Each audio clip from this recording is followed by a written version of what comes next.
ঐতিহ্যবাহী দ্বীনি প্রতিষ্ঠান, এই প্রতিষ্ঠানের শুরু লগ্ন হলো বিশ্বনবী মুহাম্মদুর রাসূলুল্লাহ সাল্লাল্লাহু আলাইহি সাল্লামের উপরে যখন ওহী নাজিল হয়েছে, ইকরা বিসমি রাব্বিকাল্লাযী খালাক, বিশ্বনবী সেখান থেকে যখন নেমে এসেছেন আর বিশ্বনবীর বিরুদ্ধাচারণ করেছে আবু লাহাব, আবু জাহেল, উতবা, শায়বা, বিশ্বনবীর বিরুদ্ধাচারণ করে তারা ইতিহাসে রাস্তা করে নিক্ষিপ্ত হয়েছে।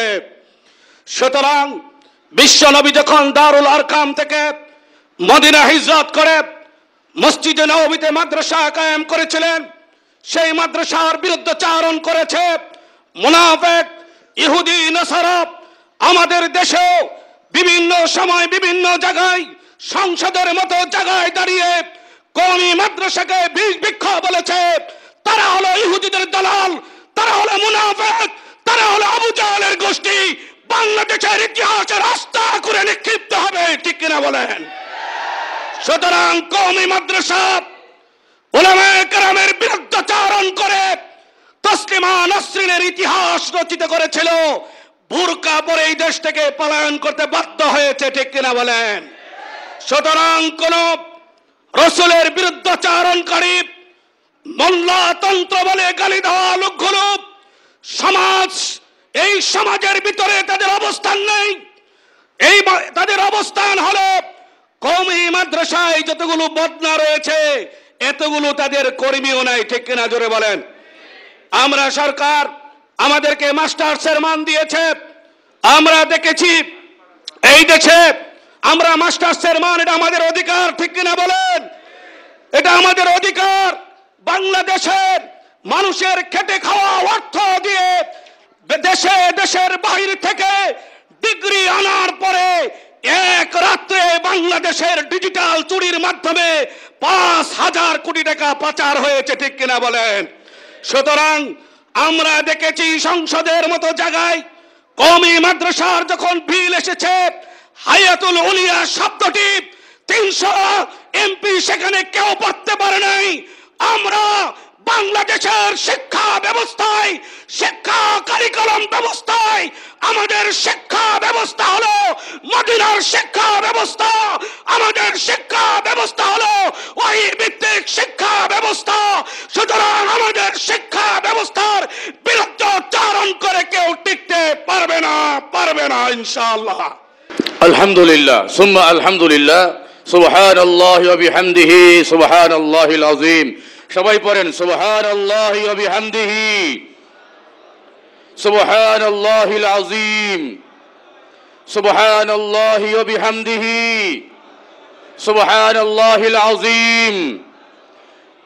সম্মানিত অতিথিবৃন্দ, সম্মানিত শ্রোতাবৃন্দ, ওলামায়ে কেরাম, মহল্লাবাসী, ঐতিহ্যবাহী দ্বীনি শিক্ষা প্রতিষ্ঠান জামিয়া হুসাইনিয়া আশরাফুল উলুম বড়কাটারা মাদ্রাসার 2018 এবং 19 শিক্ষাবর্ষের ফারেগিন ছাত্রদের সম্মাননা পাগড়ি প্রদান এবং বুখারী শরীফের শেষ হাদিস খতম উপলক্ষে আজকের এই বিশাল ওয়াজ ও দোয়ার মুবারক মাহফিলে এ পর্যায়ে আমাদের সম্মুখে মূল্যবান নসিহত পেশ করবেন ঐতিহ্যবাহী বড়কাটারা মাদ্রাসার সম্মানিত শাইখুল হাদিস উস্তাদুল মুহাদ্দিসিন আল ফুকাহা আল্লামা আবুল কালাম দামাত বরকাতুহুম। এখন মূল্যবান তাকরীর পেশ করছেন হযরতুল আল্লাম মাওলানা আবুল কালাম দামাত বরকাতুহুম, শাইখুল হাদিস, ঐতিহ্যবাহী বড়কাটারা মাদ্রাসা, ঢাকা। হযরতকে তার মূল্যবান নসিহত পেশ করার জন্য সবিনয় অনুরোধ করা হচ্ছে। নাহমাদুহু ওয়া নুসাল্লি আলা রাসূলিহিল কারীম, আম্মা বা'দ, ফাআউযু বিল্লাহি মিনাশ শাইতানির রাজীম, বিসমিল্লাহির রাহমানির রাহিম, ওয়া ফাওকা কুল্লি যী ইলমিন আলীম। وقال النبي صلى الله عليه وسلم أنزلوا الناس منازلهم أو كما قال عليه الصلاة والسلام। বুখারী শরীফ এবং তার রচয়িতা মুহাম্মদ বিন ইসমাইল বুখারী আলাইহির রহমার ফজিলত মানকাবাত, তার বৈশিষ্ট্য গুণাবলী সম্পর্কে কোনো কলম লিখে শেষ করতে পারবে না, কোনো জবান বলে শেষ করতে পারবে না। কলম লিখতে লিখতে ক্ষয় হয়ে যাবে, হাত লিখতে লিখতে বিকল হবে, কিন্তু বুখারী শরীফ এবং তার লেখকের জীবনী, তার গুণাবলী, বৈশিষ্ট্য, ঐতিহ্য লিখে শেষ করতে পারবে না। আমি নগণ্য আপনাদের খেদমতে কি আর আরজ করব। আমাদের প্রধান মেহমান উপস্থিত হয়েছেন। আমি তার পূর্বে আমার ক্ষুদ্র জ্ঞানে সংক্ষিপ্তভাবে, আমার সময় কতটুকু আছে আমি জানি না, আমি খুবই সংক্ষেপে অল্প কিছু আরজ করার চেষ্টা করব মাত্র।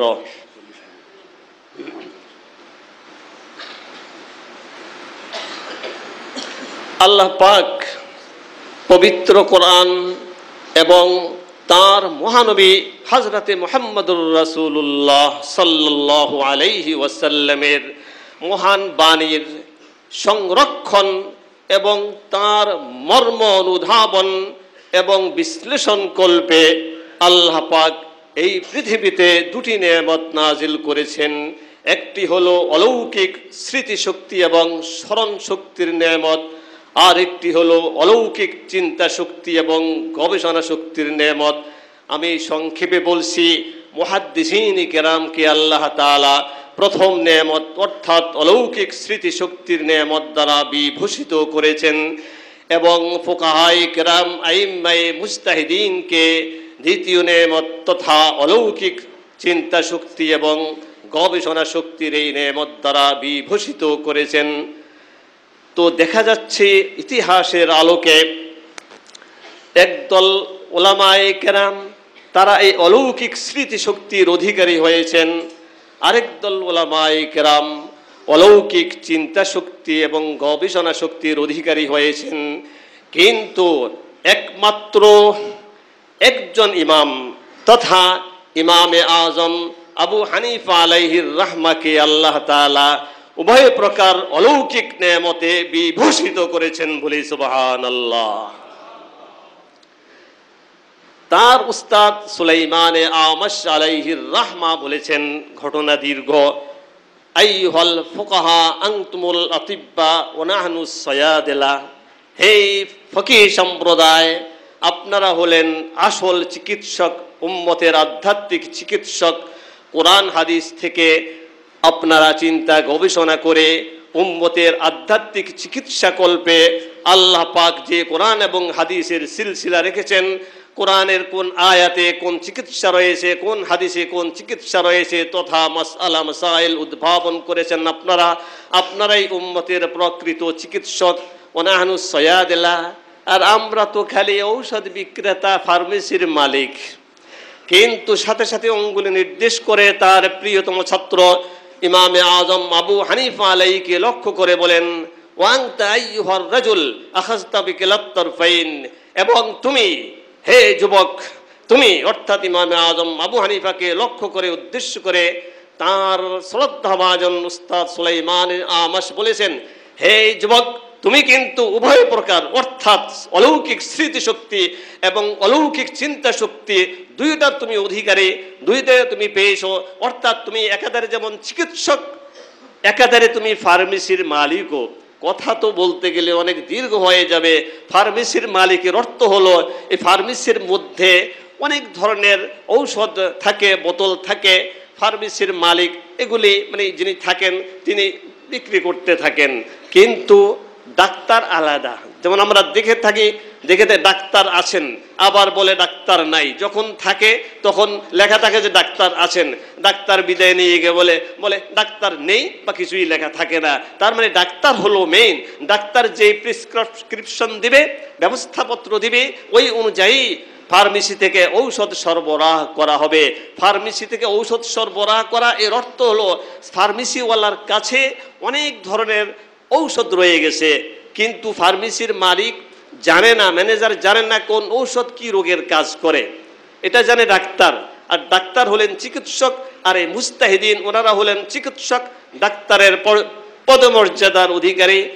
আর মুহাদ্দিসিনে কেরাম হলেন, এটা তাদেরকে খাটো করার জন্য নয়। আমি আমার কথা বলছি না, সুলাইমানে আমাশ আলাইহির রাহমার কথা আমি মাইক হয়ে আপনাদের সামনে পেশ করেছি। তিনি মুহাদ্দিসিনে কেরামকে ফার্মেসির মালিক, ফার্মেসি যারা পরিচালনা করেন ফার্মেসির পরিচালকদের সাথে তুলনা করেছেন। এটা খাটো করে দেখার জন্য নয়, কারণ তারাও তো আল্লাহ পাকের পক্ষ থেকে অলৌকিক স্মৃতিশক্তির অধিকার নিয়ে এসেছেন। তারা যেই কাজ করেছেন ফুকাহায়ে কেরাম দ্বারা সেই কাজ করা সম্ভব হয় নাই, যে খাটো করে দেখা নয়। দুইজনের দুই কাজ। একজন ঔষধ যিনি বিক্রি করেন, মানে ফার্মেসির পরিচালক, তিনি আবার চিকিৎসা সম্পর্কে খুব একটা জ্ঞান রাখেন না, বরং চিকিৎসা করতে গেলে ভুল করেন, ধরা খেয়ে যাবেন, জেল খাটবেন। ঠিক তেমনই যিনি এবার চিকিৎসক, তিনি এবার ফার্মেসিতে কোন ঔষধ কোথায় আসে কিনা, আদৌ আসে কিনা, তিনি সেই খবর রাখেন না। এক একজনের এক এক কাজ, অন্য কাজের তারা খবর রাখেন না। একমাত্র ইমামে আজমই রয়েছেন যিনি একাধারে চিকিৎসক, একাধারে তিনি কোন ঔষধ দোকানের কোন জায়গায় আছে, এই চিকিৎসা করার পরে, প্রেসক্রিপশন দেওয়ার পরে এর ঔষধটা ফার্মেসির কোথায় পাওয়া যাবে তার জ্ঞানও তিনি রাখেন। অর্থাৎ এই যে আমি চিকিৎসা করছি এটা কোন হাদিস থেকে আনলাম, সেই হাদিসও তার কাছে রয়েছে। উভয় প্রকারের নেয়ামত দ্বারা বিভূষিত ইমামে আজমকে খাটো করে দেখার কোনো সুযোগ নেই। যারা বলেন ইমামে আজম আবু হানিফা তিনি খালি কিয়াস করেছেন, যুক্তি পেশ করেছেন, তিনি হাদিস গ্রহণ করেন নাই, বরং তার উপরে এই অপবাদ আনা হয় যে তিনি মাত্র 17টি হাদিস জানতেন। তাদের খেদমতে আমি আরজ করব, এই উম্মতের মধ্যে অনেক পরের মুহাদ্দিস, যিনিও অলৌকিক স্মৃতিশক্তি নিয়ে দুনিয়াতে আগমন করেছেন, যাকে শামসুদ্দিন জাহাবি বলা হয়, তিনি অনেক পরের মানুষ। হযরতে হাফেজ ইবনে হাজার আসকালানী আলাইহির রাহমার কিছু আগের মানুষ শামসুদ্দিন জাহাবি। তার সম্পর্কে এই হাফিজুদ্দুনিয়া তার খেতাব হলো হাফিজুদ্দুনিয়া। ইবনে হাজার আসকালানী রাহমাতুল্লাহ আলাইহি এই খেতাব দিয়েছেন খাতামুল মুহাদ্দিসিন হযরতে আমাদের খাতামুল মুহাদ্দিস আল্লামা কাশ্মীরি আনোয়ার শাহ কাশ্মীরি রাহমাতুল্লাহ আলাইহি। ঠিক যেমন হাফিজুদ্দুনিয়া হলেন ইবনে হাজার আসকালানী রাহমাতুল্লাহ আলাইহি, আর শামসুদ্দিন জাহাবির খেতাব হলো ইমামুদ্দুনিয়া। দুনিয়ার সমস্ত মুহাদ্দিসিনের তিনি ইমাম, ফুকাহায়ে কেরামের ইমাম। তিনি যে কত অলৌকিক স্মৃতিশক্তির অধিকার নিয়ে, নেয়ামত নিয়ে দুনিয়াতে এসেছেন, এ সম্পর্কে খাতামুল মুহাদ্দিসিন হযরত আল্লামা কাশ্মীরি রাহমাতুল্লাহ আলাইহি বলেন যে এই শামসুদ্দিন জাহাবির জীবনী পড়ে তার আসমায়ে রিজালের উপর হাদিস বর্ণনাকারী রাবীদের তাদের জীবনী গ্রন্থ যে লিখেছেন তিনি, সিয়ারু আলামিন নুবালা, তারপরে তাজকিরাতুল হুফাজ, এই সকল মিজানুল ইতিদাল, তারিখে ইসলাম 52 খণ্ডে লিখিত, সিয়ারু আলামিন নুবালা 20 খণ্ডে লিখিত, প্রায় 12,000 পৃষ্ঠা ব্যাপী। তারপরে তাজকিরাতুল হুফাজ লিখেছেন 5 খণ্ডে। এই সকল কিতাবাদি অধ্যয়নের পরে হযরতে আল্লামা কাশ্মীরি আনোয়ার শাহ কাশ্মীরি রাহমাতুল্লাহ আলাইহি বলেন, এই মহান ব্যক্তিকে শামসুদ্দিন জাহাবিকে যদি একটি টিলার উপরে দাঁড় করিয়ে দেওয়া হয়, আর দুনিয়ার সমস্ত রাবি হাদিস বর্ণনাকারীদের, যাদের সংখ্যা কমপক্ষে 5 লাখ, হাদিস বর্ণনাকারীদের সংখ্যা কমপক্ষে 5 লাখ, এই 5 লাখ বর্ণনাকারী রাবীদেরকে যদি, যাদেরকে রিজালুল হাদিস বলা হয়, হাদিসের প্রাণ পুরুষ, তাদেরকে যদি এই শামসুদ্দিন জাহাবির চতুর্পার্শ্বে এনে দাঁড় করিয়ে দেওয়া হয়, আর তিনি একটি উঁচু জায়গায় টিলার মধ্যে দাঁড়িয়ে থাকেন, তিনি একজন একজন করে অঙ্গুলি নির্দেশ করে বলে দিতে পারবেন যে এই মুহাদ্দিস, তার বাড়ি কোথায়, দেশ কোথায়, তার বংশসূত্র কি, তার গুণাবলী কি, তার জন্ম তারিখ, মৃত্যু তারিখ, সব কিছু, কতগুলো হাদিস বর্ণনা করেছেন, কোন কোন দেশে গিয়েছেন হাদিস সংগ্রহ করার জন্যে, একজন একজন করে তিনি 5 লাখ কেন 10 লাখ 50 লাখও যদি একত্রিত করা হয়, সবার সংখ্যা, নাম, মৃত্যু তারিখ, জন্ম তারিখ সব একটানে বলে দিতে পারবেন, তার এত স্মৃতি শক্তি রয়েছে। এই শামসুদ্দিন জাহাবি, মনে রাখতে হবে, তিনি হানাফি মাযহাবের মুহাদ্দিস নন, তিনি আমার জানা মতে শাফি মাযহাবের মুহাদ্দিস ইমাম। এত সত্য মাযহাবে একটা কিছুটা হলেও কিছু লাগালাগি আমরা দেখে আসছি। তো কিন্তু এই শামসুদ্দিন জাহাবি আলাইহির রহমা তিনি ইমামে আজম আবু হানিফা রহমতুল্লাহ আলাই তার জীবনীও লিখেছেন। তারা নিরপেক্ষভাবে মুহাদ্দিস কোন মাযহাবের অনুসারী কিছুই দেখেন না, তারা জীবনী গ্রন্থ, অনেক গ্রন্থ লিখেছেন, জীবনী গ্রন্থ মুহাদ্দিসদের, যার এই সাবজেক্টের নাম হলো আসমাউর রিজাল। যাই হোক, শামসুদ্দিন জাহাবি রহমতুল্লাহ আলাই সিয়ারু আলামিন নুবালা লিখেছেন 18 খণ্ডে, আরো মানে কমবেশ 12,000 পৃষ্ঠা সম্বলিত সিয়ারু আলামিন নুবালা। এর অর্থ হলো বড় বড় রাবিদের, বড় বড় হাদিস বর্ণনাকারীদের নাম এবং তাদের জীবন ইতিহাস খুবই সংক্ষেপে তিনি উল্লেখ করেছেন। তা না হলে 12,000 পৃষ্ঠাই হোক না কেন, লক্ষ লক্ষ কমপক্ষে 5 লাখ রাবিদের নাম সন্নিবেশন করা, এটা তো 12,000 পৃষ্ঠায় সম্ভব হবে না। কেন সম্ভব হবে না? আমি ইমাম বুখারী রহমতুল্লাহ আলাইহির একটা মন্তব্য, তার একটা কিতাব একটু পড়েই আমি বলছি, 12,000 পৃষ্ঠা নয়, যদি হক আদায় করে এই সকল মুহাদ্দিসিন হাদিস বর্ণনাকারীদের জীবনী লিখতে হয়, তাহলে একজনের জন্য আমার মনে হয় 12,000 পৃষ্ঠা লেগে যাবে। এটা ইমাম বুখারী রাহমাতুল্লাহ আলাইহির একটি মন্তব্যের ভিত্তিতে বলছি, একটু পরে আমি এসেছি সেদিকে। এই শামসুদ্দিন জাহাবি আলাইহির রহমা তিনি সিয়ারু আলামিন নুবালা লিখেছেন। তো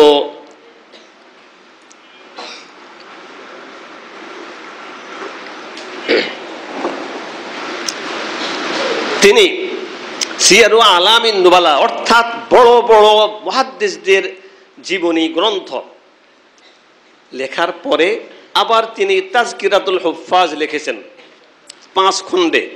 তাজকিরাতুল হুফাজের অর্থ হুফাজ হাফেজের বহুবচন, হুফাজ হাফেজের বহুবচন, তাজকিরা মানে আলোচনা।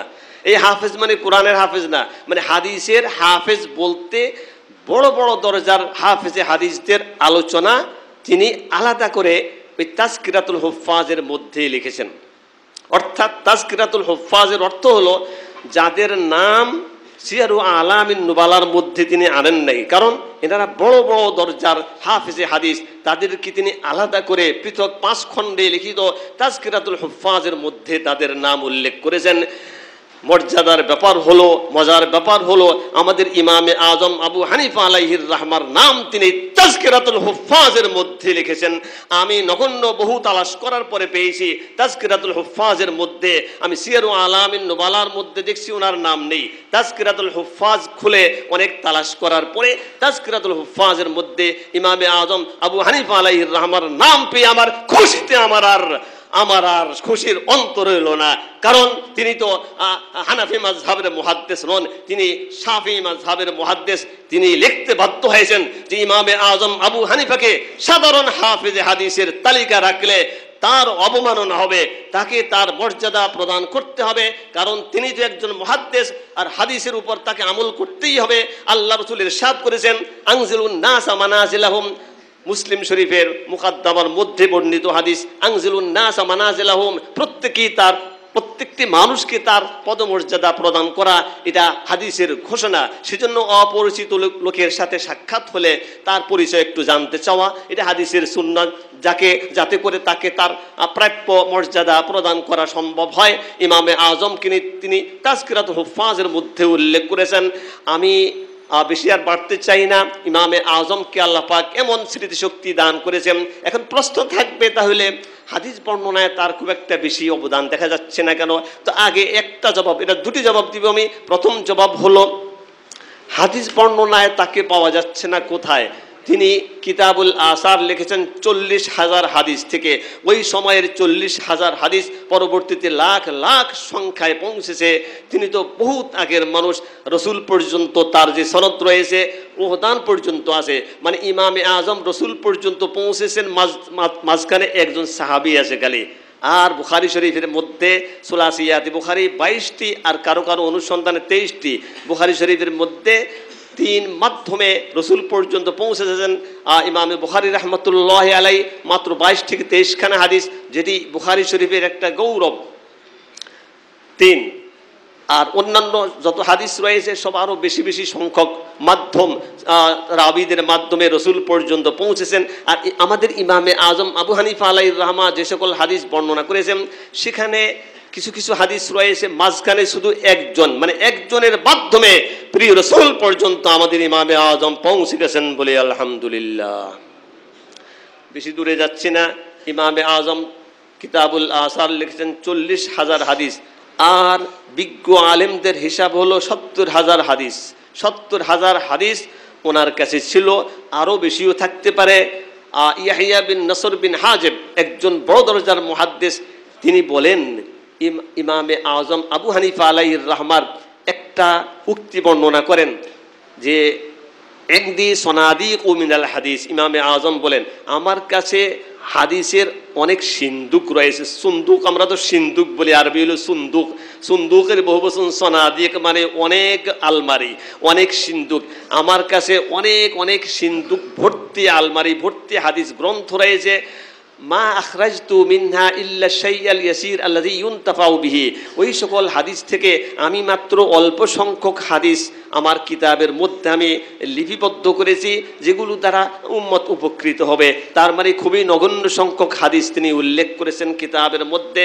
ইমাম বুখারী রাহমাতুল্লাহি আলাইহি যেমন 6 লাখ, কোনো কোনো বর্ণনা মতে 7 লাখ, অর্থাৎ 6 লক্ষাধিক, 6 থেকে 7 লাখ হাদিস থেকে তিনি অত্যন্ত অনেক কঠিন কঠিন শর্তের মাধ্যমে, বাসনির মাধ্যমে তিনি মাত্র 2,500 খানিক হাদিস বুখারী শরীফের মধ্যে উল্লেখ করেছেন। তেমনি ইমামে আজমের অবস্থা। আরও অনেক বাস রয়েছে ওনার সম্পর্কে, আমি আর অগ্রসর হব না। ইমামে আজমের মর্যাদা বোঝার চেষ্টা করব। দ্বিতীয় জবাব, তাহলে এক জবাব হলো যে হাদিস অনেক বর্ণনা করেছেন আমরা জানি না। দ্বিতীয় জবাব হলো আরও তিনি হাদিস বর্ণনা করলে লক্ষ লক্ষ সংখ্যকই বর্ণনা করতে পারতেন, হাদিস ছিল তার কাছে। তিনি তো ইজতিহাদের কাজ করেছেন, ইজতিহাদের খালি গবেষণা করেছেন। 13 লক্ষাধিক মাসআলা তিনি কোরআন হাদিস থেকে চিন্তা গবেষণা করে উদ্ভাবন করেছেন বলে সুবহানাল্লাহ। হাদিস বর্ণনা এত এত ইজতিহাদের মধ্যে থাকলে, গবেষণার মধ্যে নিরত থাকলে আর হাদিস বর্ণনা করার সুযোগ কোথায়? আর মুহাদ্দিসিন ইকরাম তারা তো খালি ইজতিহাদের পর্যায়ে ছিলেন না, তারা হাদিস বর্ণনা করতেন। সেজন্য তাদের নাম আবার হাদিস বর্ণনার মধ্যে এসে যায়। ইমামে আজমের নাম যদি একেবারে নাই আসে তাতে কি আসে যায়? বুখারী শরীফের মধ্যে ইমামে আজমের নাম নাই। ইমামে আহমদ আলাইহির রহমান নাম কয়বার আছে? ইমামে মালিক রাহমাতুল্লাহ আলাইহির নাম সম্ভবত 1-2 বার, তো ইমাম শাফিঈর এরকম 1-2 বার, বেশি না। তাহলে তো আর বেশ কম কোথায়? হযরত আবু বকর রাদিয়াল্লাহু তাআলা আনহু, ওমর রাদিয়াল্লাহু তাআলা আনহু একেবারে শাইখাইন সাহাবায়ে কেরামের মধ্যে, তাদের থেকে বর্ণিত হাদিস নগণ্য সংখ্যক, অথচ তারা তো রসুলের সবচেয়ে বেশি সোহবত ইয়াফতা, দীর্ঘ সাহচর্য লাভ করেছেন। বেশি হাদিস বর্ণনা করবেন না, দেখা যায় কম, কারণ ওনারা প্রশাসন কার্যে সময় লাগিয়েছেন, কাজে হাদিস বর্ণনা করার সুযোগ পান নাই। সেদিকেও যাচ্ছি না। এবার আমার উদ্দেশ্য হলো ইমাম বুখারী রাহমাতুল্লাহি আলাইহি, তার কিতাবের এত নাম, তার ব্যক্তিত্বের এত দাম, লক্ষ লক্ষ মুহাদ্দিসিন কিরামের মাঝে এত দাম, এত নাম কেন? এই জন্য যে এই অলৌকিক স্মৃতিশক্তি নিয়ে বহু মুহাদ্দিসিন কিরাম দুনিয়াতে আগমন করেছেন। তাদের মধ্যে ইমাম বুখারী রাহমাতুল্লাহি আলাইহির অবস্থান কেন এত ঊর্ধ্বে, তার কিতাবের মর্যাদা কেন এত ঊর্ধ্বে? এর কারণ হলো, আমি সংক্ষেপে বলছি, এই উম্মতের মধ্যে 2 ধরনের আউলিয়ায়ে কেরাম অতিক্রম করেছেন, এখনো রয়েছেন। তাদেরকে বলা হয় সাহেবুল হাল, আবুল হাল, ইবনুল হাল। 2 প্রকার, আবুল হাল, ইবনুল হাল। বিশেষ করে সুফিয়ায়ে কেরাম, তাসাউফ শাস্ত্রের এই হলো পরিভাষা। ইবনুল হাল, আবুল হাল। আবুল হালের অর্থ হলো আল্লাহ পাকের পক্ষ থেকে বিশেষ বিশেষ অবস্থার তারা সম্মুখীন হন, ওই অবস্থাকে তারা নিয়ন্ত্রণ করেন, কন্ট্রোল করেন। পাগলের মতো দৌড়ান না, কন্ট্রোল করেন। এই হলো আবুল হাল, নিজেদের অবস্থাকে কন্ট্রোল করে সব কিছু ঠিক রাখেন। আর ইবনুল হাল হলো অবস্থার দ্বারা প্রভাবিত হয়ে, নিয়ন্ত্রিত হয়ে ঘুরতে থাকেন, কিছু আবল তাবল কথাও মুখে এসে যায়, ওটা মাফ। সংক্ষেপে বলছি, আল্লাহ রসুলের ওফাতের পরে হযরত ওমর রাদিয়াল্লাহু তাআলা আনহুর কি অবস্থা হয়েছে আমরা জানি। এ হলো ইবনুল হালের অবস্থা, মানে অবস্থা দ্বারা নিয়ন্ত্রিত হয়ে গেছেন, অবস্থার দ্বারা প্রভাবিত হয়ে গেছেন, কিছু অবাস্তব কথাও মুখে এসে গেছে, সেটা মাফ, কারণ তখন হিসাব নাই, ওই অবস্থায় মানুষের হিসাব থাকে না। আর আবুল হাল হলো হালকে কন্ট্রোল করে, নিয়ন্ত্রণকারী। হযরতে সিদ্দিক আকবর আবু বকর রাদিয়াল্লাহু তাআলা আনহু তার অবস্থাও আমরা বারবার শুনে আসছি। রাসূলের ওফাতের পরে তিনি কি করেছেন, হযরত ওমর কি করেছেন, পার্থক্য এখানে। এই শাইখানের মাঝে পার্থক্য এখানেই, দুজনেই এই উম্মতের শাইখ। পার্থক্য এখানে, এক নম্বরে আবু বকর রাদিয়াল্লাহু তাআলা আনহু, হযরত ওমর দুই নম্বরে। যদিও কিছু কিছু বৈশিষ্ট্য দ্বারা হযরত ওমর কি এক নম্বর বোঝা যায়, কিন্তু সেগুলি আংশিক বিষয়। আচ্ছা, তো সিদ্দিক আকবর এক নম্বরে, হযরত ওমর দুই নম্বরে। একটা পার্থক্য এখানেই হয়ে গেছে। কেন এক নম্বরে, কেন দুই নম্বরে? কারণ সিদ্দিক আকবর আবুল হালকে তিনি নিয়ন্ত্রণ করেছেন, রাসূলের ওফাতের পরের তার অবস্থা। আর হযরত ওমর নিয়ন্ত্রণ করতে পারেন নাই, নিজেই প্রভাবিত হয়ে গেছেন। এই হলো পার্থক্য দুই শাইখের মাঝে। এইভাবে উম্মতের মধ্যে কেউ আবুল হাল, কেউ ইবনুল হাল, এভাবেই চলছে। ঠিক, কিন্তু আম্বিয়া কেরাম কেউই কখনো ইবনুল হাল হন নাই, সবাই অবস্থাকে নিয়ন্ত্রণ করেছেন, তারা আবুল হালেই রয়েছেন। কারণ নবী যদি একটু হাল তারা প্রভাবিত হয়, আবুল তাবুল বকেন, তাহলে আর নবী হবেন কিভাবে, অনুসরণীয় হবেন কিভাবে? সেখানে সবাই আবুল হাল কেউ হন না। কিন্তু উম্মতের মধ্যে যুগে যুগে দেখা গেছে এখনো আছে আবুল হাল, ইবনুল হাল। তো এখন এই শাইখাইন যে, এই তো হলো তাসাউফের পরিভাষা, তাসাউফের অবস্থা। ঠিক অন্যান্য সাবজেক্টের মধ্যেও দেখা যায় আবুল হাল, ইবনুল হাল। তার মানে মুহাদ্দিসদের মধ্যে ইমাম বুখারী আবুল হাল, ইমাম মুসলিম ইবনুল হাল। এই কথার অবতারণা আমি এই জন্য করলাম যে এই ওনারাও তো শাইখাইন। হাদিসের মধ্যে এত এত লক্ষ লক্ষ মুহাদ্দিসিন কেরামের মধ্যে দুইজনের মধ্যে এসে ঠেকেছে দুইজন শাইখাইন। হাদিসের মধ্যে এনারা শাইখাইন, তার মানে এনাদের মতো বড় আর কেউ নেই। এখন এই দুইজনের মধ্যে ইমাম বুখারী এক নম্বরে, ইমাম মুসলিম দ্বিতীয় নম্বরে। পার্থক্য কোন জায়গায়? আরও কিছু পার্থক্য আছে। এখানে একটা পার্থক্য আমি সংক্ষেপে বলেছি, কিতাবে ফজলুল বারী কিতাব এসেছে যে ইমাম বুখারী রাহমাতুল্লাহ আলাই আবুল হাল, মানে হাদিস শাস্ত্রের মধ্যে আবুল হাল। আবুল হালের অর্থ হলো হাদিস শাস্ত্র ওনার একেবারে হাতের মুঠোয়, যেইভাবে ইচ্ছা হাদিসকে তিনি ব্যবহার করতে পারেন। এর অর্থ যেই কোনো মাসআলা সামনে এলেই তিনি সাথে সাথে কালা রাসূলুল্লাহ সাল্লাল্লাহু আলাইহি ওয়াসাল্লাম বলে দিতে পারেন। শুধু কিতাবুল হেবা যেমন দান করা, আমরা যেমন জমিন হেবা করি, দান করা, এই হেবা সম্পর্কে হাদিস, কোন কোন হাদিসে হেবার কথা এসেছে, কি মাসআলা, হেবা বিষয়ের উপরে একখানা কিতাব লিখেছেন ওয়াকি ইবনুল জাররাহ, ইমাম শাফিঈ রাহমাতুল্লাহ আলাইহির উস্তাদ ওয়াকি ইবনে জাররাহ, বড় দরজার মুহাদ্দিস, বড় মানে বড় দরজার মুহাদ্দিস। কিন্তু তিনি মাত্র দুইখানা হাদিস, মরফু হাদিস পেশ করতে সক্ষম হয়েছেন। আর আব্দুল্লাহ বিন মুবারক, ইমামে আজমের বিশিষ্ট ছাত্র আব্দুল্লাহ বিন মুবারক, তিনিও কিতাবুল হেবা সংক্রান্ত একটি গ্রন্থ রচনা করেছেন। তিনি 5খানা হাদিস এই বিষয়ের উপরে আনয়ন করার, পেশ করার সুযোগ পেয়েছেন। মানে তার কাছে 5টাই ছিল, 5টা হাদিস ছিল হেবা সংক্রান্ত বিষয়ে।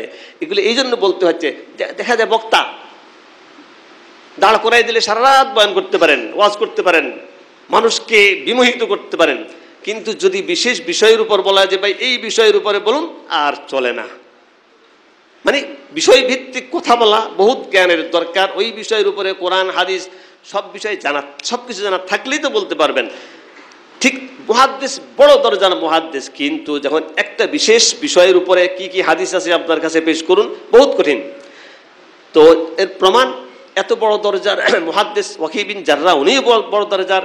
তারপরে আব্দুল্লাহ বিন মুবারক যে কত বড় দরজার। পৃথিবীর মধ্যে সব মুহাদ্দিসদের সম্পর্কে কিছু মন্তব্য রয়েছে, কিন্তু একমাত্র আব্দুল্লাহ বিন মুবারক রাহমাতুল্লাহ আলাইহি, তার সম্পর্কে কোনো মুহাদ্দিসের কোনো বিরূপ মন্তব্য নেই। এত বড় দরজার মুহাদ্দিস, তিনিও মাত্র 5খানা হাদিস পেশ করতে সক্ষম হয়েছেন। আর ইমাম বুখারী রাহমাতুল্লাহ আলাইহিও কিতাবুল হেবা, ওনার রচিত 24টি কিতাবের মধ্যে কিতাবুল হেবাও একটা রয়েছে। কিতাবুল হেবা তিনি রচনা করেছেন, 500 হাদিস তিনি পেশ করে ফেলেছেন। বলি সুবহানাল্লাহ। যারা এত বড় মুহাদ্দিস ওয়াকি বিন জাররাহ, আব্দুল্লাহ বিন মুবারক এত বড় মুহাদ্দিস, কিন্তু একজনে 2খানা হাদিস, আরেকজনে 5খানা হাদিস মাত্র পেশ করতে সক্ষম হয়েছেন। আর এদিকে ইমাম বুখারী রাহমাতুল্লাহ আলাইহি কিতাবুল হেবা সম্পর্কে রচনা করেছেন, কিন্তু 500 হাদিস পেশ করে ফেললেন। কেন তাকে আবুল হাল বানা হবে না? অর্থাৎ হেবা, এটা কিতাবুল ফিকহ খুলে দেখুন, ফিকহ গ্রন্থগুলো কিতাবুল হেবা অনেক পরে আসে, হেবা অধ্যায় অনেক পরে আসে। এগুলি হলো একটু দুর্লভ এবং আনুখা। এগুলি সম্পর্কে মাসআলা মাসাইল সবই আনুখা, একটু কঠিন। হাদিসও এরকম দুর্লভ হাদিস, এই সকল বিষয়ের হাদিসগুলি দুর্লভ। তিনি 500 হাদিস পেশ করে ফেলেছেন। সেজন্য তিনি আবুল হাল ফি ফান্নিল হাদিস, হাদিসের মধ্যে তিনি এত নিয়ন্ত্রক, মানে যে কোনো মাসআলা সম্পর্কে তাকে যদি কেউ বলতে যায় হাদিস পেশ করুন, দরদর করে হাদিস পেশ করে ফেলেন তিনি, আর কেউ পারে না। ইমাম মুসলিম রাহমাতুল্লাহ আলাইহি পারেন নাই, কাজে এই জন্য তিনি ইবনুল হাল। ইমাম মুসলিম রাহমাতুল্লাহ আলাইহি একবার একখানা হাদিস সংক্ষেপে বলছি, হাদিস যখন তার সামনে একজনে পাঠ করলো, ইমাম মুসলিম খুশি হয়ে বললেন, ইমাম মুসলিমও তো ইমাম বুখারীর ছাত্র, তো বলে যে শায়েখ এই হাদিসের এর চেয়ে কোনো সুন্দর সনদ কি আর আছে? মানে অত্যন্ত সুন্দর এবং বিশুদ্ধ সনদ, এর চেয়ে সুন্দর আর বিশুদ্ধ সনদ হতে পারে না। ইমাম উস্তাদের সামনে খুশি হয়ে বললেন, উস্তাদ ইমাম বুখারী বলে উঠলেন, মালুলুন, হাদিস তো খুবই সুন্দর কিন্তু মালুল, সনদুন মালিহুন লাকিন্নাহু মাজহুলুন, সনদুন মালিহুন ইসনাদুন মালিহুন লাকিন্নাহু মালুলুন। হ্যাঁ, সনদ তো খুবই সুন্দর, বড় বাহ্যিক দৃষ্টিতে বড় বিশুদ্ধ সনদের হাদিস ঠিকই আছে, কিন্তু লাকিন্নাহু মালুলুন, মালুলের অর্থ হলো এমন সূক্ষ্ম ত্রুটি এবং সমস্যা রয়েছে এই হাদিসের সনদের মধ্যে, যেটি সাধারণ মুহাদ্দিসিনের দৃষ্টিগোচর হয় না, সবাই পারবেন না এটা উদ্ঘাটন করতে। ইমাম মুসলিম হতবাক হয়ে গেলেন, তার তো স্বপ্ন ছিল যে এর চেয়ে সুন্দর আর সনদ হতে পারে না, হাদিস হতে পারে না বিশুদ্ধ। ইমাম বুখারী বলে দিলেন লাকিন্নাহু মালুলুন, সমস্যা আছে। ইমাম মুসলিম জিজ্ঞেস করলেন কি সমস্যা হযরত? বলেন না, পরে বলে দিলেন।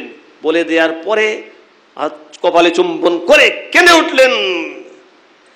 মানে হাদিসের মধ্যে হাদিস সম্রাট, আপনি হাদিস সম্রাট, কেঁদে উঠলেন খুশিতে যে ইমাম বুখারী রাহমাতুল্লাহ আলাইহির তার সম্পর্কে, তার কিতাব সম্পর্কে এই কেউ বলে শেষ করতে পারবে না। এই জন্য ইমাম বুখারীর কিতাব যেমন হাদিসে এসেছে লা তানকাজি আজাইবুহু, কোরআনের যে আজীব আজীব বিষয়বস্তু এগুলি কেউ বর্ণনা করে কিয়ামত পর্যন্ত শেষ করতে পারবে না, ঠিক তেমনি বুখারী শরীফ সম্পর্কে উম্মতের ওলামায়ে কেরামের এজমা একতা রয়েছে যে লা তানকাজি আজাইবুহু, শেষ করতে পারবে না। বুখারী শরীফের বৈশিষ্ট্য ঐতিহ্য বর্ণনা করে কেউ শেষ করতে পারবে না। ঠিক তেমনি এর লেখক ইমাম বুখারী রাহমাতুল্লাহ আলাইহি সম্পর্কে তার উস্তাদরা এবং তার ছাত্ররা যা বলেছেন এগুলি কেউ বলে লিখে শেষ করতে পারবে না। কেন? একটু আমরা দেখি, বুখারী শরীফ তো আসি আমরা বারবার শুনে আসছি, ইমাম বুখারী রাহমাতুল্লাহ আলাইহির অন্যতম গ্রন্থ, যিনি 18 বছর বয়সে বুখারী শরীফ লেখা শুরু করেছেন, তিনি 23 বছর বয়সে, 23 বছর বয়সে বুখারী শরীফ রচনা শুরু করেছেন, 16 বছরে শেষ করেছেন। কিন্তু এর আগে তার আরও কিছু গ্রন্থ রয়েছে, যিনি 18 বছর বয়সে তিনি শুরু করেছেন কাযায়াস সাহাবা ওয়াত তাবিঈন। 18 বছর বয়সে উপনীত হওয়ার সাথে সাথে কাযায়াস সাহাবা ওয়াত তাবিঈন।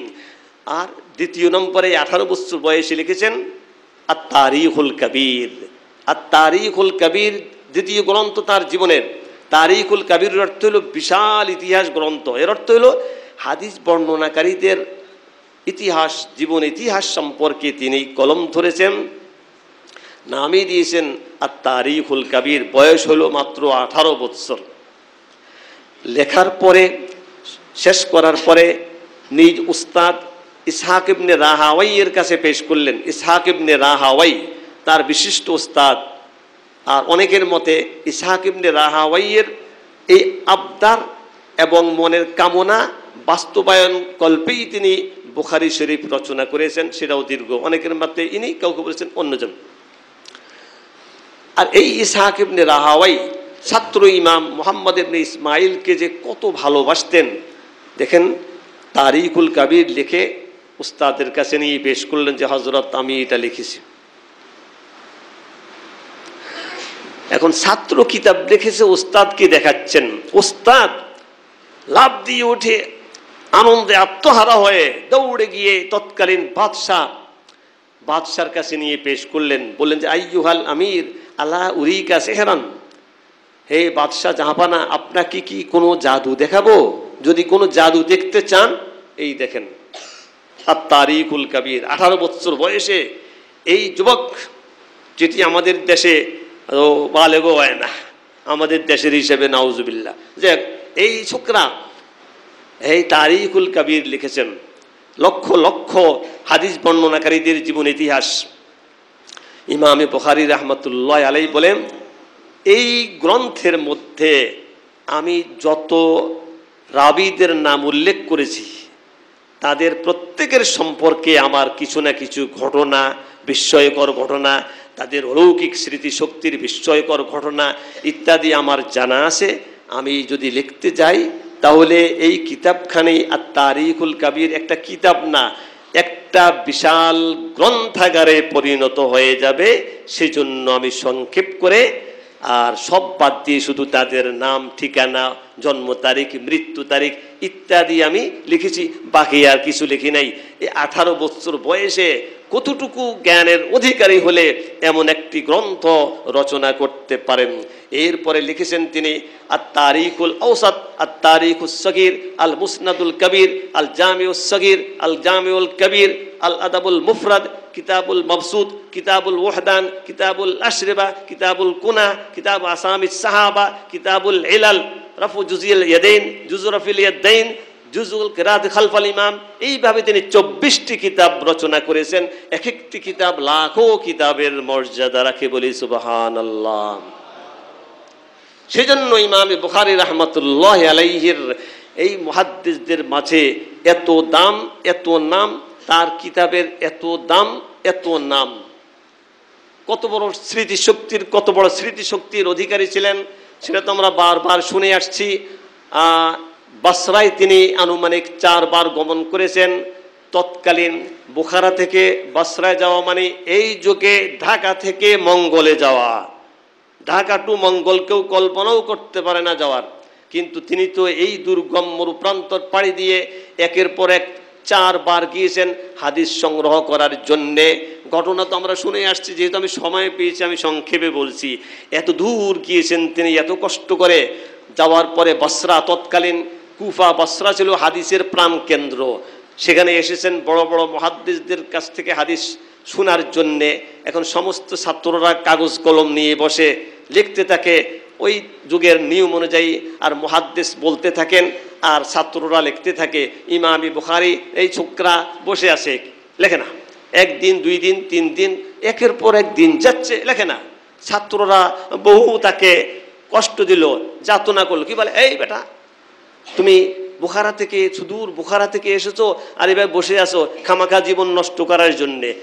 ডেলি এইভাবে বলে, তিনি কোনো উত্তর করেন না। এক পর্যায়ে জোশে উঠে বললেন, দীর্ঘদিন যাবৎ যেহেতু তারা কষ্ট দিচ্ছে, বিরক্ত করছে, বললেন, কি লিখছো? খাতাপত্র যা লেখছে এই পর্যন্ত উপস্থিত করো, আমি বলে দিই, দেখো ঠিক আছে কিনা। তারা এই পর্যন্ত লেখা আছে কিতাবে 15,000-এরও অধিক হাদিস লেখা হয়েছিল। 15,000-এরও অধিক হাদিস লেখা হয়েছিল এই উস্তাদের কাছে। আর হাদিস বলতে তো আমরা জানি শুধু মতন না, হাদিসের শুধু খালি শব্দগুলি বললাম তা না, এর চেয়ে কঠিন হলো রাবীদের নাম, যেটাকে সনদ বলা হয়। তো ছাত্ররা খাতা নিয়ে উপস্থিত। তিনি ওই প্রথম দিন উস্তাদ যে হাদিস বর্ণনা করেছেন একটা একটা একেবারে নম্বর দিয়ে উস্তাদ এই পর্যন্ত 15,000-এর অধিক হাদিস প্রথম দিন প্রথম নম্বরে যে হাদিস বলেছেন সেটা বলছেন, দ্বিতীয় নম্বরে যে হাদিস, এইভাবে প্রথম দিনের সব হাদিস শুনিয়ে দিয়েছেন। দ্বিতীয় দিন আবার সিরিয়াল সহকারে সব হাদিস শুনিয়ে দিয়েছেন। এইভাবে যে শুরু করলেন, ছাত্ররা হতবাক হয়ে গেল।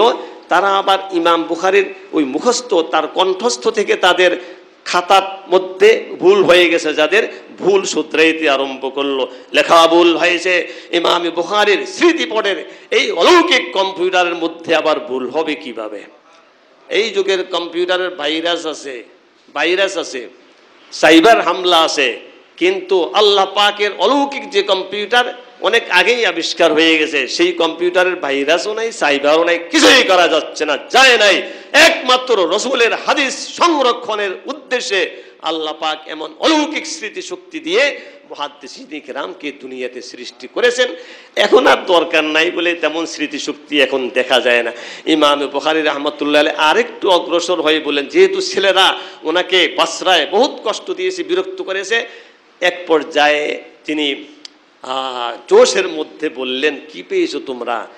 তোমাদের দেশের শাইখদের এমন এমন হাদিস আমি তোমাদের শোনাতে পারবো যে হাদিস তোমাদের কাছে নাই। বেশি বড় বড় কথা বলবে না। তোমাদের দেশের শাইখের এমন হাদিস আমি তোমাদেরকে শোনাবো যেটি তোমরা জানো না। তাহলে একটা মানুষ এত দূর থেকে, আমি আগে বলেছি ঢাকা টু মঙ্গল, আর নয় বাংলাদেশ আর আমেরিকা বলি, এত দূর থেকে এসে একটা পিচ্ছি, বয়স কত? বয়স 11 বছর হওয়ার পরে তিনি বহির্দেশ গমন শুরু করছেন মোটামুটি ভাবে হাদিস সংগ্রহ করার জন্যে।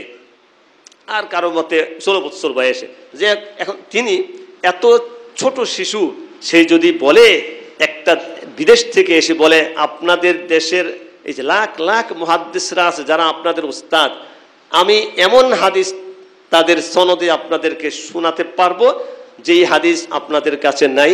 সবাই বড় বিস্মিত হয়ে গেল, বলতে লাগলো না এমন কোন হাদিস, আমাদের দেশের শাইখদের সব হাদিস আমাদের কাছে সংরক্ষিত আছে, মুখস্থ আছে। না, কি বলছো তুমি? বলে না, শুনাইতে পারবো। শোনাও। শোনাইতে আরম্ভ করেছেন, হাদিস শোনাচ্ছেন, এমন হাদিস যেটি তাদের কাছে নাই। আর ইতিপূর্বে 11 বছর বয়স হতে না হতেই বুখারা এবং তার আশেপাশের যত মুহাদ্দিসিন ছিলেন সবার হাদিস তিনি কণ্ঠস্থ করে, মজবুতভাবে কণ্ঠস্থ করে ফেলেছেন। এ সম্পর্কে যেমন কিতাবে এসেছে, তো এক উস্তাদের কাছ থেকে তিনি বিদায় নিয়েছেন, বয়স তখন তার 11 বছরও হয় নাই। বিদায় নেওয়ার পরে আরেকজন শাইখ এসেছেন, উস্তাদ বললেন, আপনি যদি আরেকটু আগে আসতেন আমি আপনাকে এমন একটা শিশু দেখাই দিতে পারতাম যার 70,000 হাদিস মুখস্থ আছে, যার 70,000 হাদিস মুখস্থ আছে, আমি দেখাই দিতে পারতাম। বলে কি একটা শিশু 70,000 হাদিস মুখস্থ? বলে হ্যাঁ। বলে কোন পথে গেছে? দেখাই দিলেন যে এই দিক দিয়ে গিয়েছে। ওই শাইখ দৌড়াচ্ছেন তাকে দেখার জন্য, দৌড়াইতে দৌড়াইতে ধরে ফেলছে। বলে বাবা তোমার বলে 70,000 হাদিস মুখস্থ আছে, ঠিক নেই? বলে 70,000 না, খালি 70,000 হাদিসের যে বর্ণনাকারী যারা আছে ও তাদের নামও আমার মুখস্থ আছে, তাদের দেশ কোথায়, জন্ম তারিখ কি, মৃত্যু তারিখ কি, সব আমার মুখস্থ আছে। আমি তাদের সম্পর্কে আরো কিছু জানা আছে, আমি তাও বলতে পারবো। বয়স কত? বয়স 11 বছর হয় নাই এখনো। কাম্মাতা আলাইকে জিজ্ঞেস করেছেন এক বর্ণনাকারী, বলেছেন আমার 10 বছর হয় নাই। যাই হোক, তো এরপরে তিনি বের হয়েছেন, বের হয়ে বসরায় গিয়েছেন।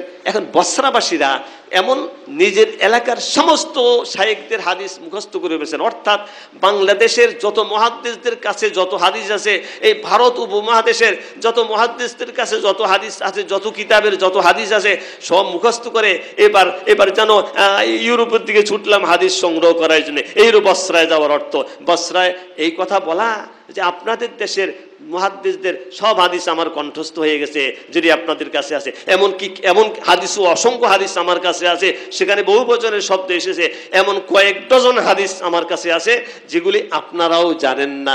কত বড় স্মৃতিশক্তির অধিকারী হলে আর কি পরিমাণ হাদিস যদি মুখস্থ থাকে তাহলে এমন চ্যালেঞ্জ করা যায়।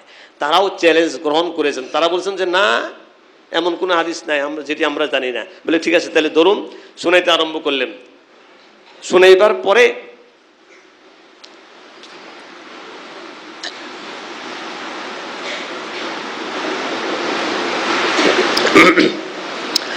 শোনানো শুরু করলেন। এই মুহাদ্দিসগণ বলতে লাগলেন, কি শুনাইতেছে? এগুলি তো আমাদের কাছে আছে। কি বলতেছ বাবা?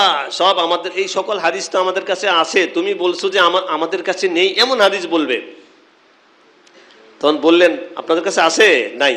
তাহলে কিভাবে নাই? দেখেন, লাইসা ইনদাকুম মিন মানসুর ইবনুল মুতামির, ইন্নামা হুয়া মিন মানসুর ইবনুল মুতামির ওয়া লাইসা ইনদাকুম মিন মানসুর।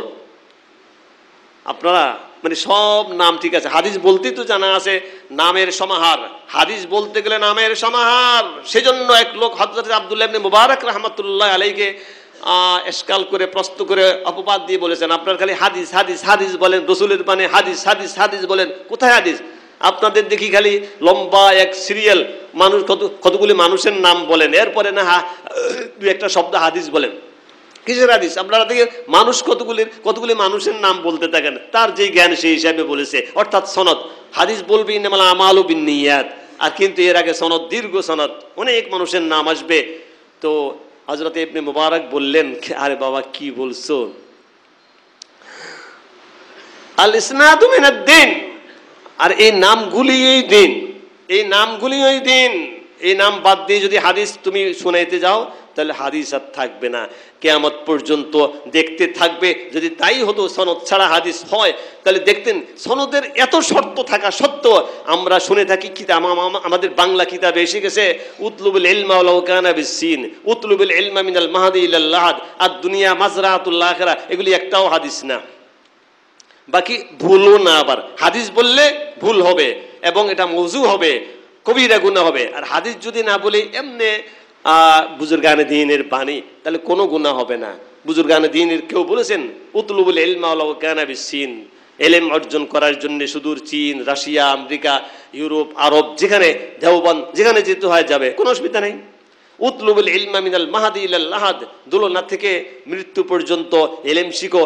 কোন বুজুর্গ বলেছেন, বুজুর্গ বলতে এটা আব্দুল্লাহ বিন মুবারক রাহমাতুল্লাহ আলাইহি, আমার জানা মতে আব্দুল্লাহ বিন মুবারক রাহমাতুল্লাহ আলাইহির উক্তিরা উতলুবুল ইলমা মিনাল মাহদি ইলাল লাহাদ। কিন্তু এটাকে হাদিস বললে কি হবে, এটা একটা মওযু হয়ে যাবে, কবিরা গুনাহ হবে, রাসূলের দিকে সম্বন্ধ করা যাবে না। আর দুনিয়া মাজরাতুল আখিরা, এটাও বুজুর্গানে দ্বীনের বাণী, আর বাণী মানে অত্যন্ত মূল্যবান, এগুলো হাদিসেরই কথা, কিন্তু হাদিস এই শব্দ কিন্তু হাদিস না। আর তুলনা থেকে তুমি মৃত্যু পর্যন্ত হাদিস সংগ্রহ করো, এই শব্দে না থাকলেও হাদিস তো আছে। লাইন ইয়াসমাল মুমিনু মিন খাইরিন ইয়াসমাহু হাত্তা ইয়াকুনা মুনতাহাহু আল জান্নাহ। কোন মুমিন ইলম শিখে, মাসআলা শিখে, ইলম শিখে কি বলে পরিতৃপ্ত হবে না, ইলম শিখে পরিতৃপ্ত হবে না, দেখতে শিখতে শিখতে তার মৃত্যু এসে যাবে, তারপরও তৃপ্তি আসবে না। এই হলো মুমিনের শান। যাই হোক, তো এইভাবে সনদ যদি না থাকতো কি অবস্থা হতো? সনদের শর্ত থাকা সত্ত্বেও লক্ষ লক্ষ সংখ্যক হাদিস, জাল হাদিস এসে গেছে উম্মতের সামনে। আল্লাহ পাক আবার ওই অলৌকিক স্মৃতিশক্তি দিয়ে মুহাদ্দিসিনকে সৃষ্টি করেছেন, জাল হাদিস উম্মতকে বুঝাইয়া দিয়া, ধরাইয়া দিয়া জাল একদিকে করেছেন, আর যেগুলি সহিহ হাদিস সেগুলিকে আলাদা করেছেন। এক নম্বরে এই কাজ করেছেন আল্লামা শামসুদ্দিন জাহাবি রাহমাতুল্লাহ আলাইহি। সময় তো দরকার বলতে গেলে, সব মুহাদ্দিস তো এসেছেন দুনিয়াতে, কেউ এত শিথিল ছিলেন, মুখলিস মুহাদ্দিস, কিন্তু এত শিথিল যে মওযু হাদিসকে সহিহ হাদিস হিসাবে গণ্য করে কিতাব লিপিবদ্ধ করে ফেলেছেন, যাকে মুস্তাদরাকে হাকিম বলা হয়। মুস্তাদরাকে হাকিম অর্থাৎ সহিহাইন, বুখারী এবং মুসলিমের মধ্যে এমন হাদিস সব সহিহ, কিন্তু কতগুলো হাদিস সহিহ হাদিস এমন রয়েছে যেগুলো ইমাম বুখারী মুসলিম উল্লেখ করেন নাই, কিন্তু তাদের শর্তে বর্ণিত হাদিস তিনি এভাবে মুস্তাদরাকে হাকিম বিশাল গ্রন্থ লিখেছেন কয়েক ভলিউমে, কিন্তু সেখানে মওযু হাদিস অনেক এসে গেছে। এগুলি আবার ধরাইয়া দিয়েছেন আল্লামা শামসুদ্দিন জাহাবি রাহমাতুল্লাহ আলাইহি, আল্লাহ তাআলা সৃষ্টি করেছেন এগুলি ধরাইয়া দেওয়ার জন্য। যাই হোক, আমি আর এখন সেদিকে যাচ্ছি না। তো এই বুখারী শরীফের এত মূল্যায়ন কেন? ইমাম বুখারী রাহমাতুল্লাহ আলাইহি, আর আমার সময়ও শেষ হয়ে আসছে, আর কি আর বলবো। বুখারী শরীফ, ইমাম বুখারী রাহমাতুল্লাহ আলাইহি এই গ্রন্থ তো 24টা লিখেছেন, এক একটা গ্রন্থ লাখো গ্রন্থের মর্যাদা রাখে। বুখারী শরীফ তন্মধ্যে সর্বশ্রেষ্ঠ গ্রন্থ। এই গ্রন্থ কেন লিখলেন? তো অনেকগুলো কারণ রয়েছে। এক নম্বর কারণ তো তিনি শৈশবে স্বপ্নে প্রিয় রাসূল সাল্লাল্লাহু আলাইহি ওয়াসাল্লামের জিয়ারত লাভে ধন্য হলেন। বলি সুবহানাল্লাহ। শৈশবে প্রিয় রাসূল সাল্লাল্লাহু আলাইহি ওয়াসাল্লামের জিয়ারত লাভে ধন্য হলেন। দেখলেন যে আল্লাহর রাসূলের পবিত্র দেহের দিকে মাছি মশা যাচ্ছে আক্রমণ করার জন্যে, তিনি পাখা ইত্যাদি দিয়ে মশা মাছিকে তাড়িয়ে দিচ্ছেন। এটুকুই দেখলেন, জাগলেন। তো একজন তাবির দাতাকে জিজ্ঞেস করলেন, তাবির দাতা আলেম বললেন যে প্রিয় রাসূলের প্রতি কিছু অপবাদ আসবে, মিথ্যা অপবাদ আসবে, যেমন ওই যে মওযু হাদিস, জাল হাদিস। কালান নবী সাল্লাল্লাহু আলাইহি সাল্লাম বলে দিয়ে আমরা উতলুবুল ইলমা ওয়ালাউ কানা বিসসিন, তালাবুল ইলমি ফরিদাতুন আলা কুল্লি মুসলিম ও মুসলিম, এটা ঠিক আছে, কিন্তু এটার প্রয়োগ ক্ষেত্র আবার ভুল আছে, সেদিকে যাচ্ছি না। যাই হোক, তো এগুলো তুমি এমন কাজ করবে যে প্রিয় রাসূলের প্রতি আরোপিত অপবাদ সম্বন্ধযুক্ত মিথ্যা এরকম হাদিস আসবে, সেগুলি তুমি বাছাই করে উম্মতকে ঠিকঠাক করে সহিহ হাদিস, রাসূলের সহিহ হাদিস উম্মতের সামনে পেশ করবে। এই কাজ তোমার দ্বারা হবে। মশা মাছি ইত্যাদি হলো মওযু হাদিস, জাল হাদিস, যেগুলি আল্লাহ রাসূল বলেন নাই সেগুলি রাসূলের সাথে মিলিয়ে দিয়েছে জাল হাদিস রচনাকারীরা। এটার উদ্দেশ্য কি সে এক সময় সাপেক্ষ ব্যাপার, সেদিকে যাচ্ছি না। কেন জাল হাদিস রচনা করলেন তারা, তাদের উদ্দেশ্য রয়েছে। যাই হোক, তো ইমাম বুখারী রাহমাতুল্লাহ আলাইহি বড় হওয়ার পরে এই যে তার ভিতরে একটা ধাক্কা এলো, রসুলের আমি এত উপকারের কাজ করব। উল হিমতু হিফসাল হাদিস ওয়ানাফিল কুত্তাব, অনেকের মতে আমি যখন বক্তব্যে পড়ি তখনই আমার হৃদয়ে হাদিস কণ্ঠস্থ করার একটা উৎসাহ আল্লাহ পাকের পক্ষ থেকে গায়েবীভাবে সৃষ্টি হয়ে গেছে। কারো কোনো উৎসাহ প্রদান করা লাগে নাই, কিছুই করা লাগে নাই, এমনি আমার খালি মঞ্চে তো হাদিস মুখস্থ করি। আর সমস্যা তো নাই, একবার শুনলে তো আর ভুলেন না, সমস্যা কি আছে? বাস ঘুরে ঘুরে ঘুরে ঘুরে খালি সব মুহাদ্দিসদের দর্শে গিয়া বসতেন আর ওঠার সময় সব নিয়ে বিদায় নিতেন, সব কণ্ঠস্থ হয়ে এই হয়ে যেত। এইরও অনেক, এই শৈশবেরও অনেক ঘটনা রয়ে গেছে, শৈশবেও অনেক ঘটনা রয়ে গেছে। এই শিশু মানে 5 বছর বয়সে ওনাকে ওনার মাতা মক্তবে ভর্তি করে দিয়েছেন। সেখান থেকে তার হেফজে হাদিস মুখস্থ করার, কণ্ঠস্থ করার স্পৃহা তার মনে। জায়গায় জায়গায় গিয়ে মুহাদ্দিসদের দর্শের মধ্যে বসেন, মুহাদ্দিসদের ভুল ধরা আরম্ভ করেন। মুহাদ্দিস বলে, এই বড় পিচ্ছি, তুই কি জানোস? বলে, হযরত যদি আপনার কাছে যদি মূল কপি থাকে তাহলে যদি একটু দেখে নিতেন। দেখে আসা বলে, বাবা তোমারটাই তো দেখি ঠিক, তোমারটাই তো দেখি ঠিক। তো যাই হোক, আমি আর সেদিকে যাচ্ছি না। বুখারী শরীফ তিনি লিখলেন কেন? 1 নম্বর কারণ। 2 নম্বর কারণ হলো তিনি যখন পড়াশোনা করছেন, হাদিস কণ্ঠস্থ করছেন, হাদিসের দর্শের মধ্যে অধিকাংশের মতে এই ইসহাক ইবনে রাহাওয়ী বললেন যে সহিহ হাদিস যদি তোমাদের মধ্যে সহিহ হাদিস সম্বলিত কোনো গ্রন্থ রচনা করত। ইতিপূর্বে হাদিস গ্রন্থ বহু রচিত হয়েছে, কিন্তু সেগুলির মধ্যে সহিহ, গায়রে সহিহ, মৌজু, জয়ীব সব রকম ছিল। তারও একটা মহৎ উদ্দেশ্য ছিল, সেটি হলো আল্লাহ রসুলের প্রতি সম্বন্ধিত যত হাদিস আছে সব এসে যাক, পরে ভালো মন্দ সেটা যাচাই বাছাই করা যাবে। ওনারা সব লিখতেন।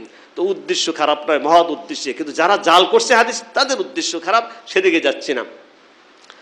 তো আর বিজ্ঞ আলেমদের মতে কেউ দর্শের মধ্যে কেউ বলছিল যে সহিহ, জয়ীব সব রকম, মৌজু সব রকম হাদিস গ্রন্থ সামনে মানুষ আমল করবে কিভাবে?